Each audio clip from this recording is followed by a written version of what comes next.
Exaltado seja o nome do nosso Senhor e Salvador Jesus Cristo. Ele é o Deus poderoso, o Deus majestoso que nós adoramos, que nós bendizemos, que nós reverenciamos. Louvado seja o nome de Jesus. Eu queria nesta noite, só para situar os irmãos que aqui estão, nós viajamos para a convenção, tivemos vários problemas e o culto da família não conseguimos fazer o culto da família no dia, que é o terceiro domingo de cada mês. Nós fazemos um culto que está sob a responsabilidade de organização, com a autorização do nosso pastor presidente, o pastor José da Mota Maciel, o qual eu justifico a ausência, que ele está na congregação Betel, participando ali com o irmão José Carvalho, da ceia. Ali o pastor se deslocou para lá e nos confiou o trabalho nesta noite. E mensalmente nós fazemos esse culto. E nós temos aí há quase 4 anos, temos mensalmente, dominicalmente, pregado temas acerca da família. E nós iremos iniciar também mais alguns estudos, eu e a missionária Kelly, sobre o que a Bíblia diz. Porque, irmãos, nós precisamos entender uma verdade. Nós abraçamos a Bíblia Sagrada como nosso manual de fé e prática. E é fato que a sociedade, ela constrói os seus próprios conceitos sobre muitos temas. E um desses temas é a masculinidade. Se você fizer uma rápida pesquisa nas redes sociais, você vai encontrar de páginas desde extrema masculinidade, onde se adota até o modelo viking de se portar, desde homens extremamente barbados, com forças físicas estrondosas e por aí vai, até página de masculinidade em que homens beiram a feminilidade em vez da masculinidade. Mas o fato é que nós que abraçamos a fé em Cristo Jesus, nós não nos portamos pelaquilo que a sociedade diz. Nós temos um manual próprio. E nesta noite é o que nós vamos caminhar pela Escritura e entender o que a Bíblia diz sobre a masculinidade. Deus, ao criar o homem, ao projetar o homem, e ele tem uma conversa ali com a Trindade, ele diz que este homem foi feito à sua imagem e semelhança. Então, o que o homem feito à imagem e semelhança de Deus se perdeu ao sair do jardim, adotou conceitos que não eram o projeto principal de Deus. Então, nesta noite, nós já lemos o texto inicialmente, eu quero reler porque só são 2 versículos. Êxodo capítulo 18, versículo 21 e 28, 21 e 22 diz assim: E tu, dentre todo o povo, procura homens capazes, tementes a Deus, homens de verdade, que odeiem a avareza, e põe-nos sobre eles por maiorais de 1000, maiorais de 100, maiorais de 50 e maiorais de 10, para que julguem este povo em todo o tempo, e sejam que todo o negócio grave tragam a ti, mas todo negócio pequeno eles o julguem. Assim a ti mesmo te aliviará da carga, e eles a levarão contigo. Aqui nós temos um texto em que foi escrito pelo patriarca Moisés, no início da Bíblia Sagrada, o livro de Êxodo, e aqui é retratado a fala do seu sogro, que tinha por nome Jetro. O sogro de Moisés chega no arraial, o povo está em deslocamento do Egito para a terra prometida, e ali, aqueles milhares de pessoas, alguns historiadores chegam a dizer que milhões de pessoas estão sob o cuidado de um único homem, Moisés. Quando Jetro vê aquela situação, ele diz: espere, você está fazendo errado, você não vai ter condições de cuidar e lidar com todos os problemas que existem dentro deste grupo de pessoas. Então a dica que eu lhe dou é que você selecione homens capazes, tementes a Deus e homens de verdade. Homens de verdade, isso me chama muito a atenção, porque olhe a preocupação do sogro de Moisés: procurem homens de verdade. Leva a entender que de algum modo existem homens de mentira, que carregam o nome de homens, mas não se portam à luz do projeto de Deus para a vida deles. E nós vamos caminhar aqui entendendo isso, que a sociedade, irmãos, ela enfrenta uma crise de masculinidade, e se enfrenta uma crise de masculinidade, consequentemente, uma crise de liderança. Cada vez mais nós temos líderes frágeis, líderes que têm buscado o seu padrão de conduta, o seu padrão de exemplo, longe ou exatamente nas fontes erradas. Muitas vezes nós buscamos as respostas, os exemplos, longe da palavra de Deus. Nós que abraçamos a fé, muitas vezes nós temos procurado um padrão de o que ser ou de como agir como homem, baseados naquilo que as redes sociais propagam, naquilo que os conceitos filosóficos propagam, mas nos esquecemos e abraçamos conceitos distorcidos, sejam eles extra-bíblicos ou até mesmo antibíblicos, em vez de abraçarmos e compreendermos aquilo que a palavra de Deus diz sobre mim e você.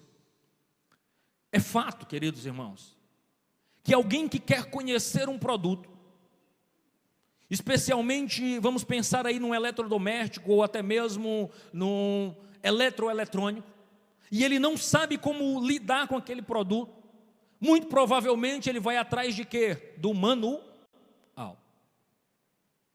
E ao pegar aquele manual, ele entra em contato com aquilo que o manual diz a respeito daquele componente, daquele eletroeletrônico, lhe dizendo quais são as funções, lhe dizendo quais são os mecanismos que devem ser acionados, o que é que ele produz e o que ele não produz, os cuidados que ele deve ter e como deve ser conduzido. Do mesmo modo, nós temos o manual que orienta a conduta, a forma de agir, a forma de pensar daqueles que abraçaram a fé em Cristo Jesus. Louvado seja o nome do Senhor. E fato, irmãos, que ao vermos essa crise de liderança, nós precisamos perceber que muitas vezes, de modo geral, nós temos uma certa dificuldade com liderança. Quase ninguém recebe com muita boa vontade algum líder. Nós temos muita dificuldade em lidar com líderes, exatamente porque bate em cada um de nós algum ceticismo sobre os líderes atuais, pelo menos por dois motivos. Primeiro, no nosso coração ele já é inclinado a não ser liderado por alguém. Nós já temos um coração pecaminoso e orgulhoso. Dificilmente nós gostamos de nos colocar debaixo da autoridade de alguém. Raramente nós gostamos de nos colocar sobre a liderança de alguém. Isso é fruto do nosso próprio coração rebelde. Na primeira oportunidade que o homem e a mulher ali no jardim tiveram, eles se rebelaram contra Deus. E isso está no coração do homem, uma marca da queda, do pecado que entra na vida do homem. Nós somos rebeldes, nós não gostamos de estar debaixo de autoridade. Esse é um dos motivos, mas o segundo é que nós estamos familiarizados com muitos líderes, com muitas lideranças que têm abusado deste poder que lhes confere a liderança para enriquecerem, têm agido de forma desleal. Então isso já nos causa uma certa dificuldade com líderes ousados, com líderes que nos propõem solucionar ou nos guiar diante de algumas realidades. Mas é preciso que a gente entenda que líderes verdadeiros, homens de verdade, eles são obras de Deus, é Deus que os encaminha e os responsabiliza para cuidar, para guardar, para proteger, e para isso nós vamos recorrer a 3 pontos rapidamente nesta noite. O primeiro, o mandato masculino. O segundo, exercendo uma masculinidade bíblica. E terceiro, pastores da família. No mandato masculino é preciso que a gente analise algo muito interessante. Há 2 datas que elas são extremamente importantes na vida de qualquer pessoa. O primeiro, o dia do seu nascimento. O dia que ela nasce é um dia extremamente importante. Mas o segundo é o dia que ele descobre por que nasceu. Qual a sua função, qual o seu significado. A palavra de Deus em Gênesis, do capítulo 1 até o capítulo 3, ele é uma espécie de moldura teológica. Toda vez que Paulo, Jesus, pensou em falar sobre casamento, sexualidade, família, ele recorre a esse texto bíblico. E não é à toa, porque nesse texto bíblico está descrito toda a criação, a formação do homem, inclusive a queda do homem. Dentro do princípio cristão, naqueles que abraçam a Bíblia como fé e regra de fé e prática, entendem que esses 3 primeiros capítulos do livro de Gênesis, eles dão a moldura daquilo que a Bíblia vai falar em seguida. E o fato é que Gênesis estabelece ao homem, e especificamente no capítulo 2, versículo 15, o Senhor diz assim para o homem: o Senhor Deus tomou o homem e o colocou no jardim do Éden para o cultivar e o guardar. Note que aqui Deus pega o homem, faz o homem e dá responsabilidade a ele. Que responsabilidade era? Cultivar e guardar. Produzir. É dado ao homem a responsabilidade de produzir e de proteger. É dado ao homem a responsabilidade de cultivar, de gerar vida, de gerar ali algo produtivo. E agora pense comigo. Deus pega o homem, faz a sua imagem e semelhança, coloca no jardim, no mundo de relacionamento, porque diz a palavra de Deus que Deus se relacionava dia a dia com o homem, e a função do homem ali era exatamente a função de trabalhar e de ser frutífero. Com esse propósito, Deus estabelece ao homem e diz: olha, você tem que cuidar, guardar, trabalhar e proteger. E aí eu recorro a um texto que é bem conhecido, chamado de Catecismo Menor de Westminster. É um catecismo que ele é construído na forma de perguntas e respostas, a fim de levar a instrução ao povo que entra em contato. E nesse catecismo menor, elaborado por Lutero, ele faz a seguinte pergunta: qual é o fim principal do homem? Eu acho que qualquer um que já tenha enfrentado alguma crise, já se perguntou: mas para quê, Senhor? Por que eu? Qual é o meu fim? Por que eu estou aqui? E o catecismo responde à pergunta: o fim principal do homem é glorificar a Deus e alegrar-se nele para sempre. Isso, irmãos, fala de vida abundante. A Bíblia fala sobre vida abundante, mas nós só encontramos e entramos em contato com a vida abundante quando nós entendemos o senso do propósito de Deus para as nossas vidas. E o propósito de Deus nas nossas vidas é afetar-nos com o seu evangelho, com a sua palavra, de tal modo que eu e você sejamos redimidos. Redimidos a que ponto? Homens, redimidos no ponto de sermos maridos melhores, filhos melhores, pais melhores, trabalhadores melhores. Porque a palavra de Deus espera de nós, não que nós sejamos mau exemplo para a sociedade, mas que nós lidemos com os nossos negócios, com os nossos compromissos, com as nossas relações sociais de forma justa e que glorifique o nome de Deus. Porque de todo modo, nós não somos qualquer um, nós somos a imagem e semelhança de Deus. E com essa perspectiva em mente, o nosso comportamento muda, as nossas ações mudam, o nosso senso de justiça muda, porque agora eu entendo que eu não sou um cidadão ou um acidente, eu sou a imagem de Deus.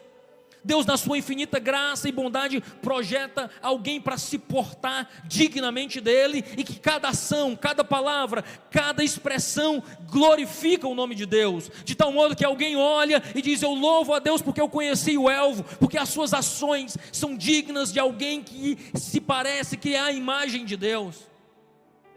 Olha que responsabilidade, olha que peso sobre os nossos ombros. Mas foi assim que Deus chamou.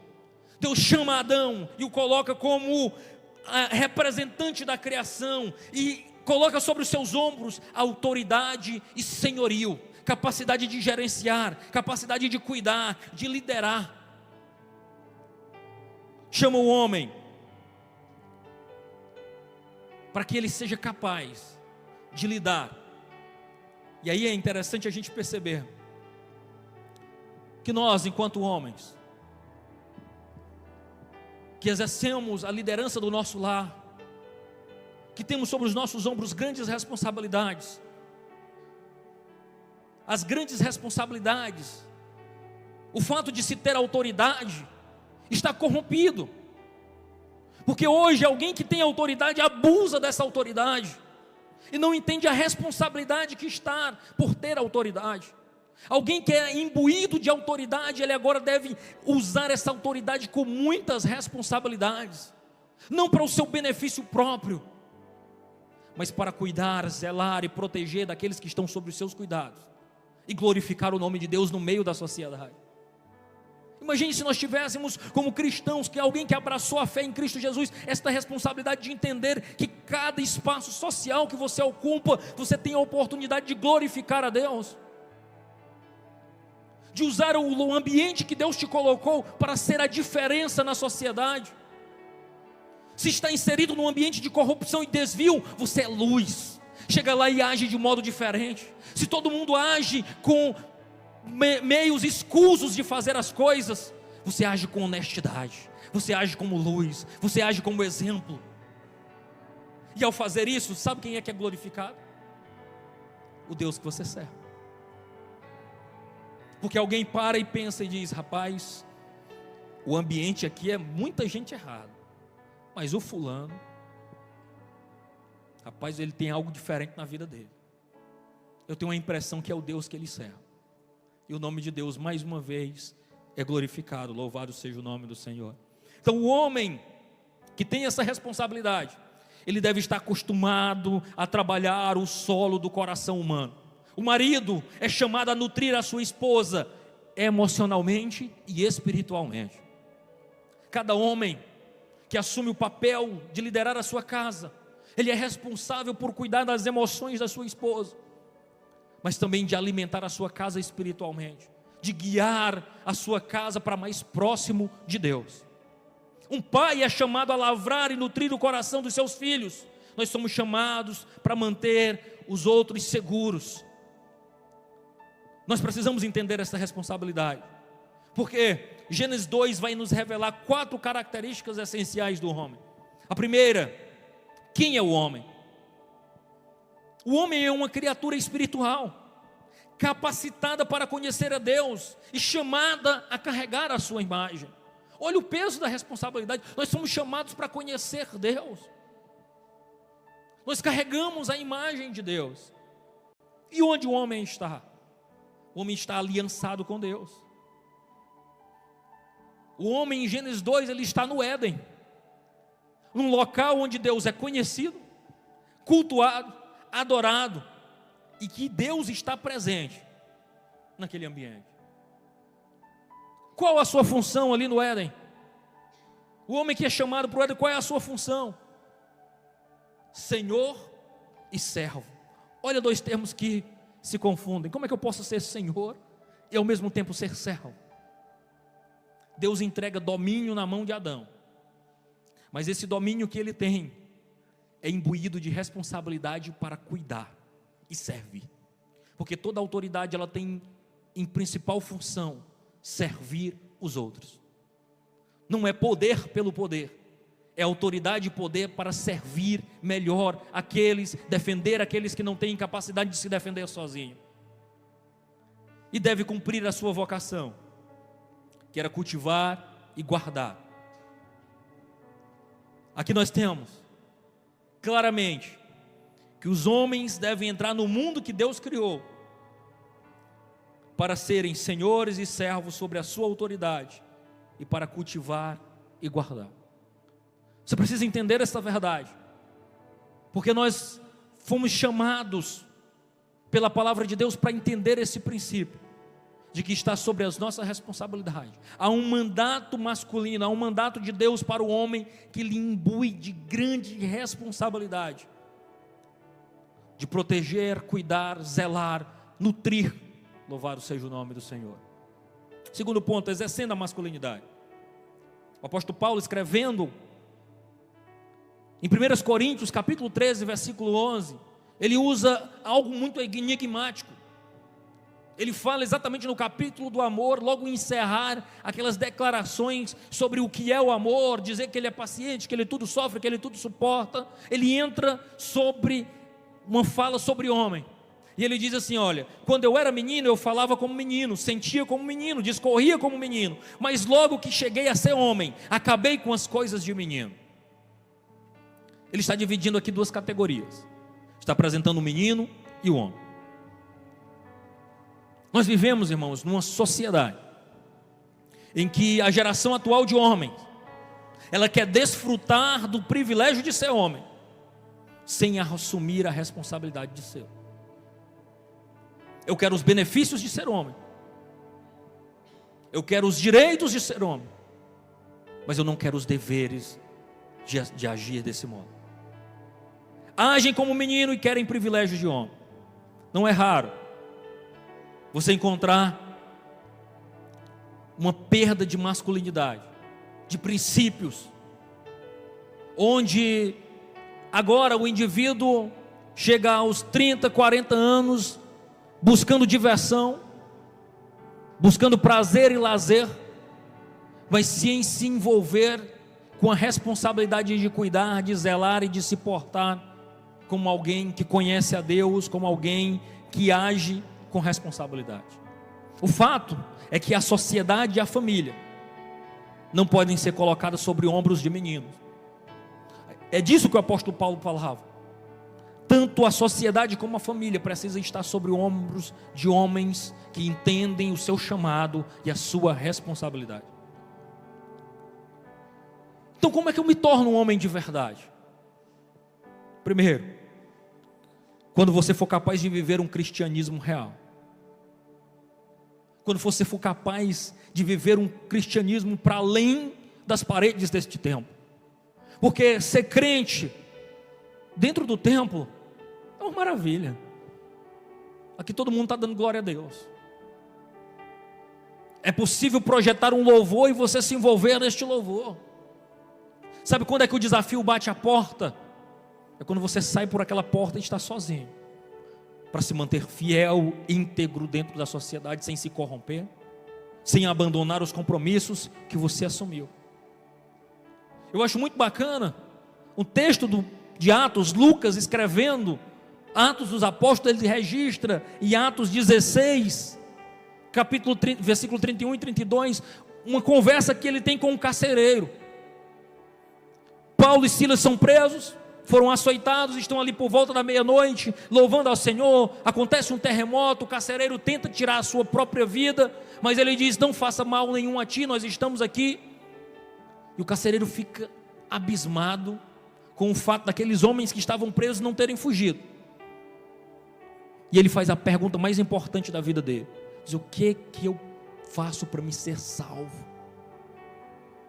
O apóstolo Paulo responde dizendo assim: crer no Senhor Jesus e será salvo tu e a tua casa.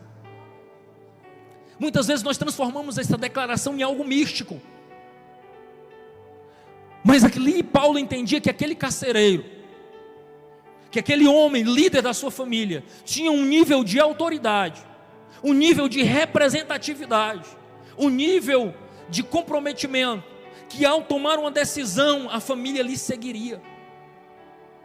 A família encontraria com ele porque ele tinha exemplo e credibilidade. E ele disse: olha, se você for capaz de crer no Senhor Jesus, a tua casa vai ser alcançada. Porque se você viver um cristianismo real, você viver e abraçar a fé de modo real, a tua vida é transformada e da tua família também. E o que é interessante, irmãos, que muitas vezes nós queremos ver as nossas casas salvas, mas temos feito muito pouco para isso. Temos exercido um exemplo muito fraco para isso. Nós queremos ver a nossa família alcançada, mas as nossas atitudes como crentes, com a fé que nós abraçamos, muito pouco inspiram aqueles que estão ao nosso redor.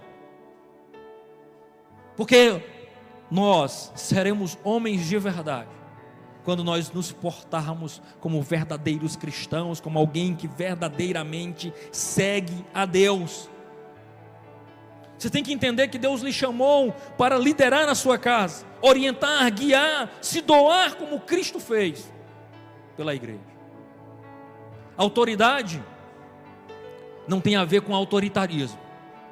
Autoridade tem a ver como se colocar na responsabilidade de guardar, guiar e nutrir a sua casa.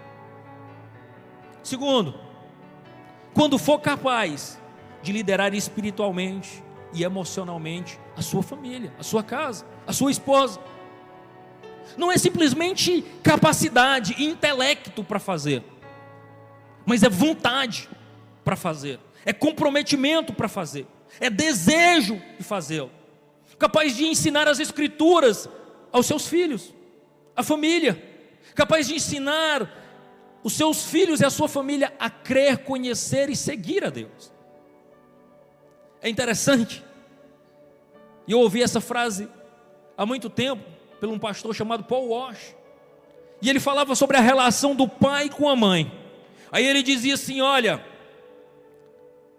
toda vez que o seu filho olhar a forma carinhosa que você trata a sua esposa, ele vai parar e pensar: é assim que se trata uma mulher. Toda vez que a sua filha, e eu estou falando para homens, ver a forma carinhosa que você trata a sua esposa, ela parará e pensará: é assim que uma mulher deve ser tratada, não aceitarei menos que isso. Entenda que você, dentro da sua casa, dentro do seu lar, tem o poder, a autoridade de ser exemplo para o que os seus filhos farão nos seus casamentos. É um poder de transmissão de conhecimento que não pode ser desprezado. E para isso o homem precisa chamar a responsabilidade no peito e não fazer simplesmente o que gosta, mas fazer aquilo que é sua responsabilidade: liderar a sua casa, guiar a sua casa, ensinar a sua casa. Louvado seja o nome do Senhor. É preciso que a gente entenda isso. Terceiro, quando for capaz de proteger a sua família. E essa proteção não tem a ver simplesmente em ser forte, ser o bombado, ser o perigoso. Não, tem a assumir a responsabilidade de dar segurança, de modo que tanto a sua esposa como os seus filhos tenham tranquilidade de saber: não, o papai está aqui, pois eu estou seguro. Eu tenho segurança, porque Ele está conosco. Não ser o tipo de homem que, diante de um conflito e de uma briga, diz: pois se vocês não me querem aqui, eu saio e vou-me embora, eu largo tudo e sigo o meu rumo. Não, mas ser alguém que abraça a decisão de ser o pai, o líder da casa, e fica e permanece, de modo que as crianças e a esposa têm tranquilidade de saber a ver com grosseria. O homem precisa liderar a sua casa, não apenas na forma natural, mas também na forma espiritual. E é preciso que a gente entenda isso, esta responsabilidade de se portar como tal. Porque o que nós temos visto, irmãos, muitas vezes nos grupos, nas rodas de conversa, é homens desconectados da realidade, da responsabilidade de cuidar e projetar a família, que é a célula base da sociedade.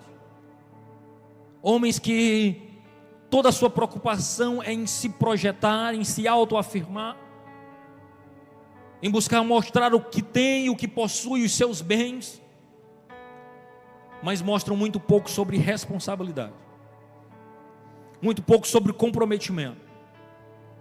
Procuram melhorar em vários aspectos, mas muito pouco no caráter, no compromisso de firmar as responsabilidades. Esse mesmo pastor Paul Walsh, ele conta como é simples a organização social de uma tribo.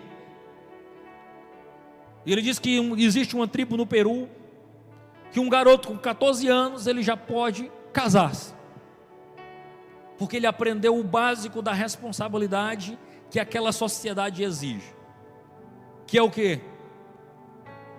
Ele sabe construir a sua casa, ele sabe caçar, ele sabe plantar, e ele é capaz de enfileirar as tropas da tribo em caso de guerra.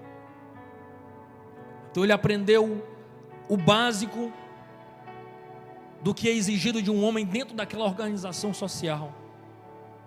Ele é capaz de construir a sua própria casa, ele é capaz de prover alimento para si, ele é capaz de proteger aqueles que estão sobre os seus cuidados. E aí é preciso a gente entender O que nós temos ensinado aos nossos filhos? Eu não estou dizendo para nós vivermos de um modo tribal, mas eu estou dizendo que o que você tem ensinado sobre prioridade aos seus filhos. O que eu tenho percebido, muitas vezes, são pais querendo dar aos filhos aquilo que eles não tiveram. E deixa eu te dizer uma coisa. Muito provavelmente, as coisas que você não teve, aquilo que você não teve acesso, são responsáveis pelo homem que você se tornou. Quem sabe se você tivesse tido tudo à sua disposição, você estaria perdido.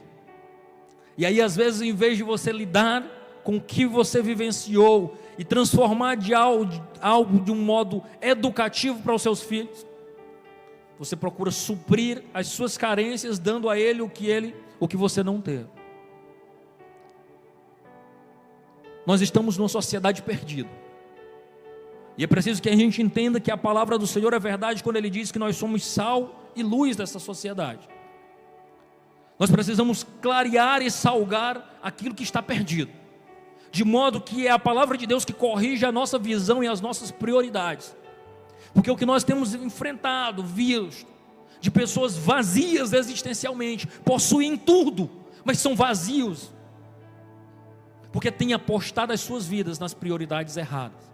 E é nesta hora que Deus nos conclama, homens, pastores da família, que nós nos ergamos e corrijamos a visão da nossa família, dizendo que não são os bens que nos dão significado, que não é o que nós possuímos que nos dão significado, mas o que nos dá significado é carregarmos a imagem de Deus, é carregarmos aquilo que Deus nos chamou e nos vocacionou para ser.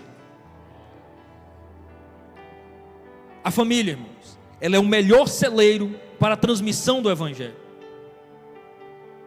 E quando eu falo transmissão do Evangelho, é porque é nossa responsabilidade, homens, pastores da família, a nossa responsabilidade de levarmos os nossos filhos a confiar e a seguir Cristo. E honestamente eu desejo ver o Evangelho sendo proclamado, preservado e transmitido no seio da sua família. Nós precisamos passar por uma reforma e um reavivamento dentro dos nossos lares. Reformar o nosso modo de pensar. Porque nós temos muitas vezes preparado os nossos filhos apenas para ocupar esses espaços na sociedade, mas temos zelado muito pouco pelas suas vidas espirituais. Temos ensinado muito pouco sobre Deus. Temos ensinado muito pouco sobre o que o Evangelho pode fazer, porque o Evangelho ele pode nos tornar misericordiosos. E eu quero lhe dizer que não é sobre possuir muitas coisas, não é sobre ocupar o melhor espaço na sociedade, porque vida abundante não está relacionado com isso. Vida abundante está relacionado em entender que nós nascemos, fomos cuidados por Deus para exercer e glorificar o seu santo nome. E se nós perdermos essa perspectiva, irmãos, nós entramos por uma situação perigosa. E aí eu digo que o caminho para um legado duradouro está em abraçar o modelo bíblico de liderança pastoral. E aí eu lembro as palavras do apóstolo João, na sua terceira carta de João, quando ele diz assim no versículo 4: não tenho maior gozo do que este, de ouvir que os meus filhos andam na verdade. De saber que os seus filhos andam na verdade. Louvado seja o nome do Senhor. Eu quero já concluir dizendo o seguinte, que na história da redenção de Deus, inicia com o casamento do primeiro Adão com sua noiva, ali no jardim, e terminará com o casamento do último Adão, o Senhor Jesus Cristo, com a sua noiva, a igreja. Eu concluo dizendo que Deus fez o homem à sua imagem e o colocou no jardim, no mundo dos relacionamentos de Deus. E a função deste homem ali era que ele seja frutífero, produza e organize aquele lugar. Os homens deveriam entrar e devem entrar no mundo que Deus criou, para serem senhores e servos sobre a autoridade dele. Eles devem cultivar e guardar. Virilidade não tem a ver com grosseria, mas tem a ver com liderar, tanto no natural como no espiritual. E só é possível fazer isso se houver um comprometimento do homem, do líder da casa, do líder do lar, com a palavra de Deus. Novamente eu reforço, a família, irmãos, é o melhor lugar para a transmissão do Evangelho. É onde o Evangelho genuíno do Senhor Jesus nos leva a seguir e a confiar no Senhor. Esse último mês, eu entrei em contato com um amigo que já não via há alguns anos. Ou melhor, já não congregava com ele há alguns anos. Sempre que possível nós nos encontramos, ou em Teresina, ou viajamos juntos. E nessa conversa que nós tivemos, nós falávamos sobre o senso de missão. Que é você entender que Deus está escrevendo uma grande história. E essa história não é sobre mim, nem sobre você. A história de Deus é a história de um Deus criador, que criou um homem à sua imagem e semelhança. Esse homem pecou, se desviou de Deus. Deus dá uma nova oportunidade através do seu Filho, o Senhor Jesus Cristo, que morre na cruz para perdão dos nossos pecados. E este homem vem, sofre aqui, morre por cada um de nós, para nos garantir perdão dos nossos pecados, para nos garantir uma vida abundante.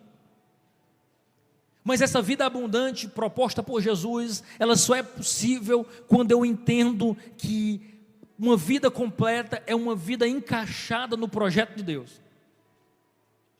Uma vida abundante, ela só é possível quando eu esqueço um pouco de mim e olho mais para o outro.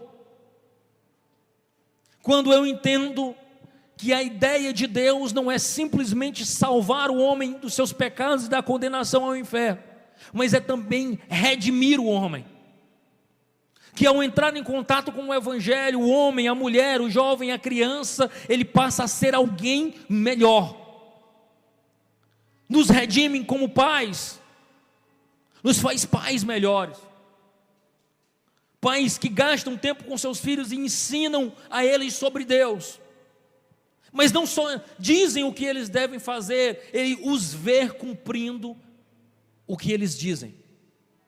Nos redime como cônjuges. Nós passamos a ser esposos e esposas melhores.